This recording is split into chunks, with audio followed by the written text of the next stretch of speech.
Hello guys, today you will be learning about chronic myeloid leukemia, a very important topic. First of all, after listening to CML, first bell rings in our mind is translocation 922 BCR-ABL translocation. First of all, BCR-ABL translocation can cause the molecular weight of the translocation product to be from 190, 210 to 230 kilodalton, right? These three weights can be okay there. So if it is 210 kilodalton, then it is known as CML, chronic myeloid leukemia. If it is 230 kilodalton, then it is known as chronic neutrophilic leukemia. Okay, so one update which you might not be knowing is that in chronic neutrophilic leukemia, you have a new mutation which is coming up, and that is CSF3 mutation. Okay, you might not be knowing this, so write down in your notes now.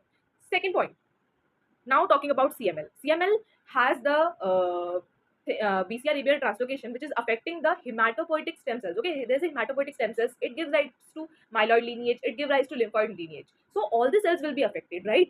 Majorly the myeloid cells are affected, but all the cells will be affected. That is why the CML can be progressed into acute stage like AML and ALL, acute myeloblastic leukemia and acute lymphoblastic leukemia. Okay, so now you are knowing why it is going into the lymphoid lineage, okay, because the stem cells are affected with the mutation. Second important thing is that in CML, you get lymphocytosis, right? The bone marrow is like producing so many cells. They are producing all the myeloid lineage so much that the blast cells are also released into circulation. And but there is one thing.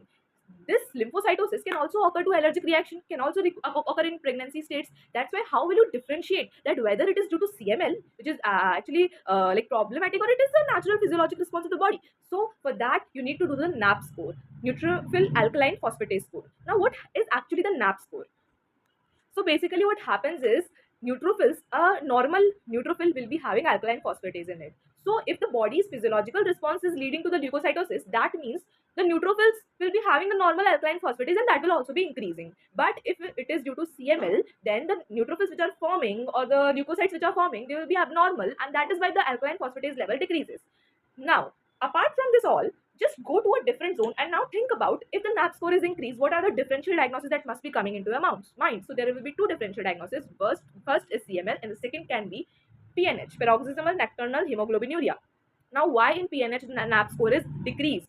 So it is decreased because in PNH the defect is in PIGA gene. The PIGA gene, PIGA gene leads to the formation of GPI anchors, and that GPI anchors it links it helps to link different factors in the cell. So GPI anchors it also links the alkaline phosphatase. So if the GPI anchor is not there, alkaline phosphatase will also be not there. That is why the NAP score is decreased in the PNH. Okay. So these were the points for chronic myeloid leukemia. I hope you like it. And the last point is that what is the treatment for CML? What golden drug is used for the treatment of CML? Just comment down in the comment section and let's see who comments first. Bye. पढ़ते रहो, आगे बढ़ते रहो.